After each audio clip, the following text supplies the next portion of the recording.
Good afternoon, everyone. My name is Carl.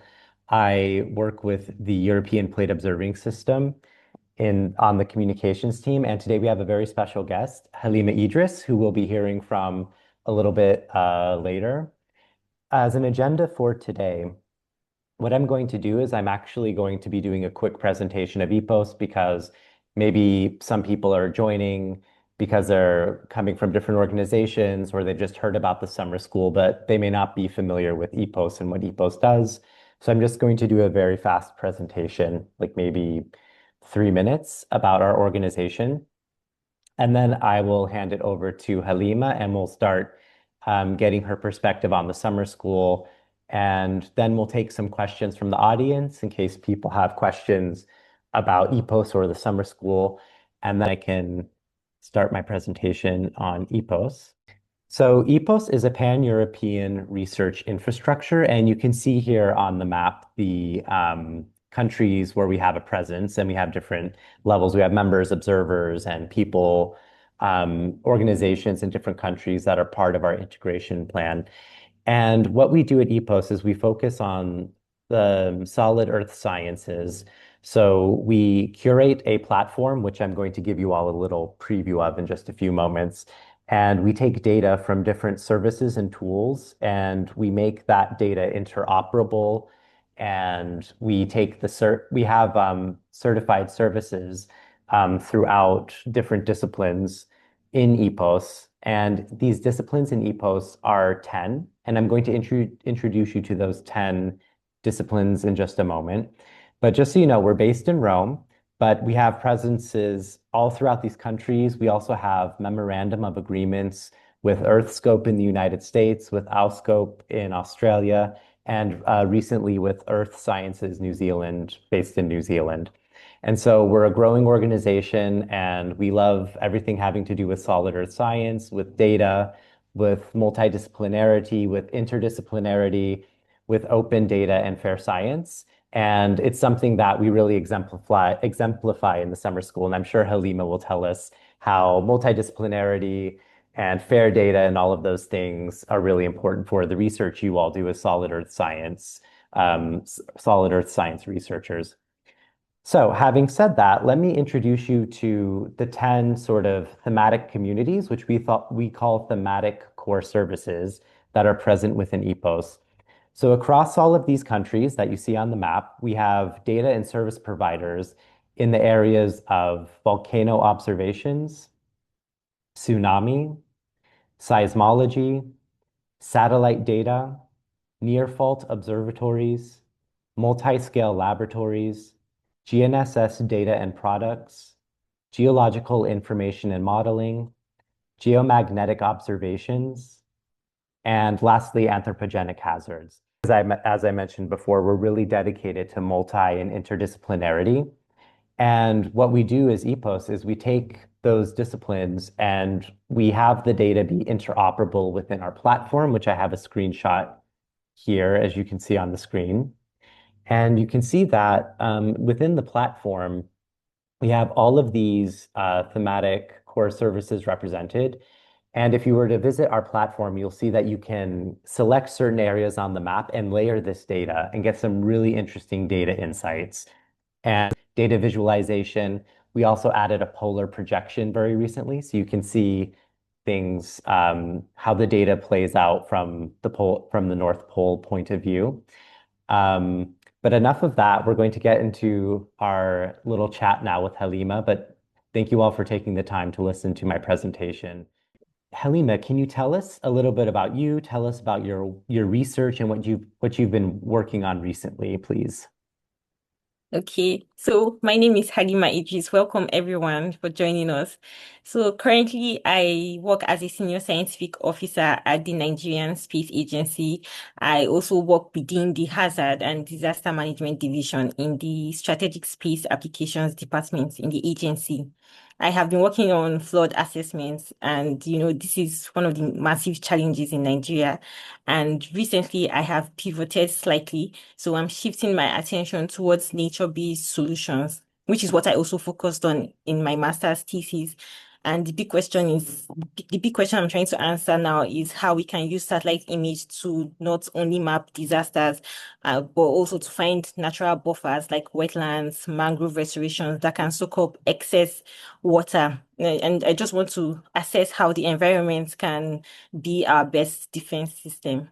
Yeah, That's really cool. So it's sounding like you're having a very kind of, I don't know, like integrated approach to your yeah, solutions, right? Like it's technological because you're using satellite data, but then there's also yeah. this very sort of natural integrated solution focus too, which is really cool. I always tell everyone at the info sessions, I'm so like envious of the work you all do. It's like superhero work almost. So thank you for doing that and for helping Thank our you. planet with the work that you're doing. Thank you. So, Halima, do you remember how you first heard about the EPOS Summer School? Like, was it from a friend? Was it from a conference? Was it on the internet? Yeah, how did the information come to you? Yes, I found this information on my LinkedIn. So, like I said earlier, I'm always hunting for workshops that are at the intersection of technical remote sensing and open science. And so when I saw the EPOS flyer and I saw the emphasis on the data management, I knew I had to apply and I registered.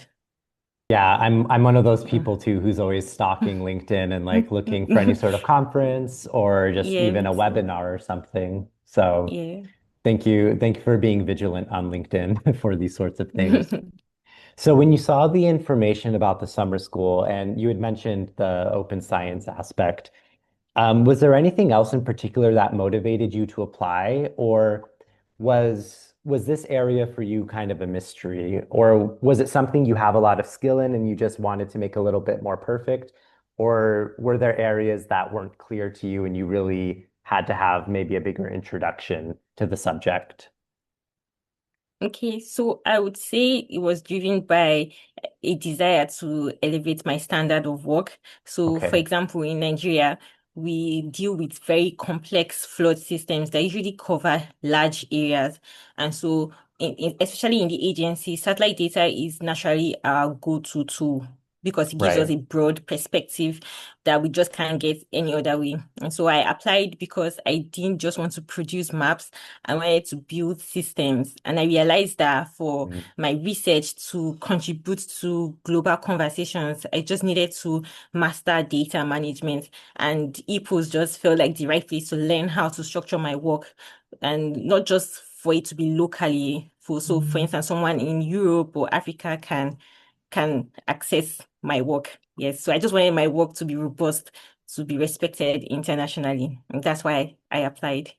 And so it's great. It's something that you had a level of comfort with, and you just really wanted to augment it and magnify it and make it have a more international perspective and make it maybe more digestible for the international community. Yeah. That's really cool. Yeah. I'm going to contextualize this next question for some of the people in the audience or for people who will be watching the recording. When you apply to the EPOS Summer School, you actually have to present a kind of scientific use case. And so Halima did that as along with the rest of the previous cohorts. So Halima, could you tell us a little bit, give us some details about the use case you submitted? Okay, so for my use case, it was on the Niger Benue Conference in Nigeria. And so this Niger Benue Conference in Nigeria is a meeting point of the two largest rivers. And so naturally, it's a hotspot for seasonal flooding. And so one of the challenges we Right. face there is that during peak flood sessions, if peak flood seasons, it's usually very cloudy, which normally blocks optical satellites. And so rather than, like I said during our information session, rather than reinventing the wheel, I adopted the UN Spider workflow. And the idea behind the UN Spider workflow is that it uses radar technology that can see through clouds and map exactly where this water is. And so I Mm. took that framework and I brought it into Google Earth Engine and I calibrated it specifically for our local terrain, which is the Niger Benue Conference. And so the logic was just pretty simple. So I wanted to use a global scientific standard and fine-tune it to my area of interest so that it delivers faster and accurate warnings to communities that live around this conference. Even the way you describe that, it's the perfect kind of use case for us because it's like multidisciplinary, multi-thematic, like you're pulling in different sorts of frameworks and things. When we saw this application, we were super excited because it like harmonized perfectly with what EPOS is all about. So Halima, this is the question where everyone says yes. Now that you have the experience of the summer school and you presented your use case and you had all the learning experiences and some of the modules, is there anything you would do to change your use case now that you're on the other side of the summer school? Definitely. Yeah. So before before the use case, I will admit that I was guilty of tunnel vision. So I used to just be hyper focused on just generating like my final outputs, which in this case is like a flood map. And so I used to underestimate the importance of the workflow itself. So Mm. before the summer school, the visual was just the goal. But now I understand that for the work to have a real legacy, it's all in embodying the FAIR principle, which I learned from the EPOS Summer School, which is findable, accessible, interoperable, and reusable. And so if I were to redo it today, I would definitely invest more time in the metadata. And so like I said in the previous questions, I want to ensure that my tools and my scripts are available for researchers in Europe or another part of Africa. And so they can actually just pick up this and just solve their own problem. So the scripts don't just remain as files on my computer, but it's accessible to everyone. Yeah, we would love to collect every researcher's laptop and like put it into the platform or, just make the data accessible. And this is a theme we have where I said it in our previous info session that a lot of the time, and it's understandable if you're a researcher, you want to be a specialist. Like you really want to do something very specialized or study a very specific area. And sometimes you think the data needs to live in that geographical area, or like there's really no use for it outside of the people studying that geographical area, for example. And you learn through the summer school the importance of making it open and accessible and fair, as Halima said. By the way, congratulations on the acronym memorization. That's really great. Yeah. Thank you. We had mentioned in rehearsal, I said sometimes they go findable and then they don't know the rest. So you really earned your Yes, certificate for memorizing the thank you. the thing. So let's say there's some people out there in the audience or who are watching the recording and they're not necessarily feeling skilled in certain areas or yeah, what would you say to them, Halima? Like they're maybe a brand new PhD student and they really don't know what direction to go or like how to build upon their PhD thesis for a use case. And they're feeling really unconfident. What would you say to them? So my biggest advice would be don't screen yourself out, just apply. And like I said in the information session, I'm an example of why the community is so special. After I was selected, I did not get my visa. I didn't come through on time. And so it was very heartbreaking. And I thought I had lost the opportunity completely. But everyone, Federica, Carl, and Teresa were really incredible. They didn't just say, "Oh, Halima, better luck next time." They found a solution and they set everything up so I could participate online. And it just showed me that they genuinely valued my research and me. And so no matter the logistics, they set everything up. So don't overthink it. Just apply. Yeah, Halima was our Zoom friend for the week, and we made sure she was there and as present as possible, and we got a two-way Mhm. connection going. So we were really happy Mhm. to have her insights. It's also nice to have someone outside of the room, to like Yeah, maybe give us those insights. So thank you for being that external voice for us, kind of. It was very thank helpful, you. and we were glad you were able to participate. Well, I think that's the end of all the questions I have. And let me just check the chat to see if there are any questions, or if anyone has a question, they can raise their hand. Oh, we have actually a question from Jan, who's one of the facilitators. Halima, has AI been affecting your daily profession or your work or your research? Have you noticed this, or have you been utilizing it in any way? Oh, yes, I do, especially in scripting. So usually maybe when I can't figure out what is wrong with my script, I usually just use AI to just fix some tweaks to just tweak my script. So I definitely use AI in my work, especially for my scripts. Yeah. Yeah. It's like a second pair of eyes or like a proofreader Yes, almost. Yeah. exactly.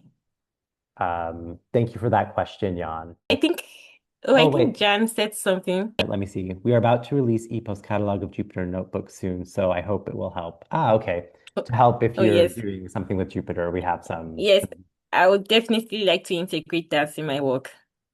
cool. Thank you, Jan. Let me see if there are any other questions. It looks like we don't have any other questions, so we can close out the session. Halima, thank you so much for your use case. Thank you so much for being present with us on Zoom during the summer school. And thank you so much for taking the time today to do the info session. We really appreciated it. Thank you so much for having me. Thank you.